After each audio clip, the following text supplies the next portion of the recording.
Hi, my name is Kelly, and this is week 3, and we are discussing cognitive behavioral techniques. Um, I feel like this is an important one to really know because even though we'll be, as future school counselors, we'll be scheduling groups and kind of diving a little bit deeper with certain students.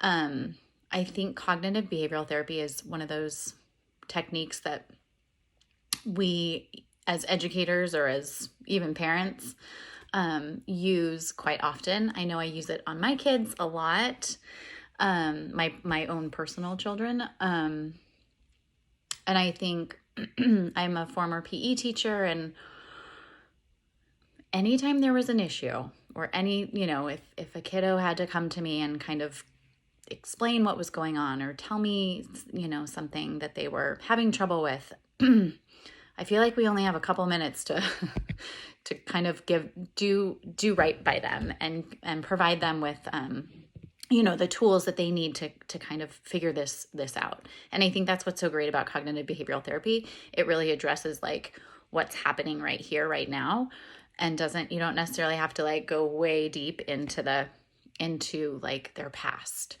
So, I mean, as much as we would love to really dive deep with all of our students, it's kind of not realistic. So I think cognitive behavioral therapy is great for, well, for lots of things. I think for like low self-esteem, kids who are kind of struggling with, self-worth, I think it's a great option.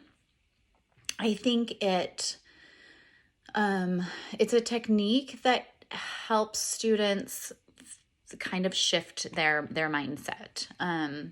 It helps them become aware of like their negative thinking or their unhelpful behaviors, and then ultimately can create a better quality of life. Once you kind of recognize some of these negative thoughts in your head, then CBT gives these kids the ability to change these negative thoughts and to change those patterns. Anyways, that's why I like it. So yeah, it's all about learning to recognize your negative thought patterns, problem solving to cope with difficult situations. Problem solving is huge. I mean, problem solving skills are skills that we'll need throughout our life, and I think that's really what's so great about CBT. I also really love that CBT helps the mind kind of, or your mind kind of calm, and calming techniques and breathing techniques are super important in CBT.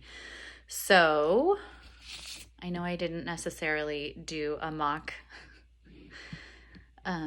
therapy session, but that's what I would do. I think I would introduce myself, kind of talk about how our thought process really affects the way we think about ourselves and our actions and our behaviors, and then we'll talk about different methods to kind of change those thought processes. And obviously I'd go over breathing techniques, and we could really dive into goal setting. I think that's really important too, with CBT is goal setting. So you can kind of break it down into smaller like daily goals and go all the way up to a year from now.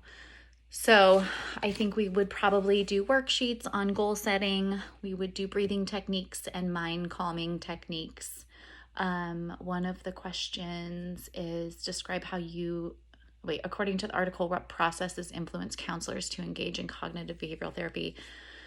I think it was proven in that article that it was